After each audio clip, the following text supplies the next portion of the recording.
Okay, so this is helpful hints for me on your density lab.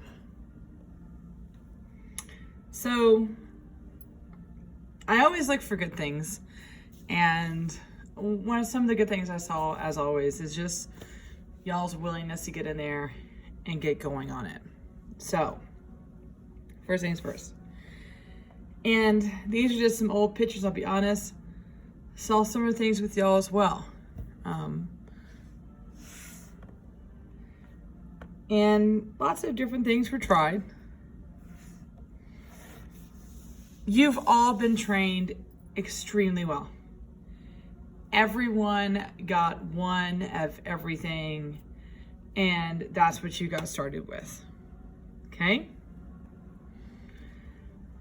But there were some vocab words that we went over on our notes and stuff, and we've talked about them a little bit in class.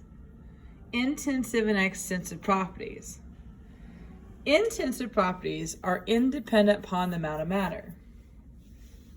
Extensive properties are dependent upon the amount of matter. And that's really cool, we got definition. But how do we apply that? So an extensive property would be the mass and the volume or length.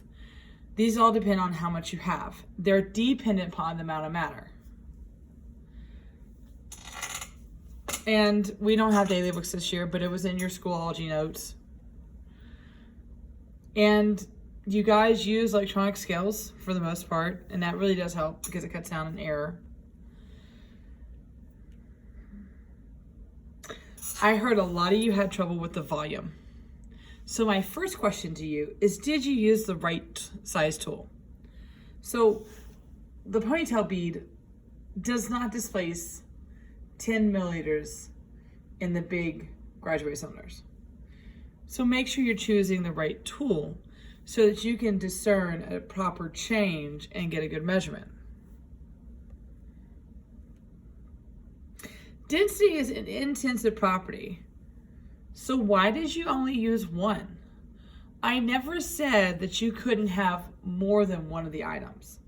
So when you're having trouble seeing the change, use more than one of the items so that you can get a larger volume. Because density is mass divided by volume. So if I have the mass of the substances, I take that mass and divide by the volume that's displaced. The density of water is 1. And you are expected to know that. For some of y'all, when you got there, you were able to go, okay, well, it sinks. Well, when you say it sinks, that means the density has to be greater than 1. If it's floating, it's got to have a density less than 1. So that helps you to know if your calculation is correct or wrong. And like I said, good things. I saw good teamwork. Your teams were working together. They're trying to figure it out. You were checking the meniscus mostly at the eye level.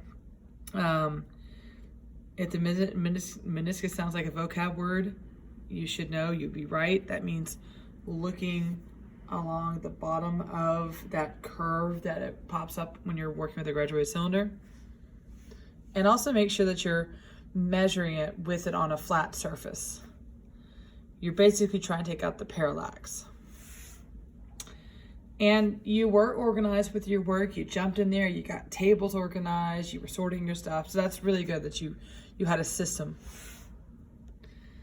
And we're all using computers here because that's what we have. But you were using computers. You were typing all your stuff up. You were starting to use your technology. So nice job overall.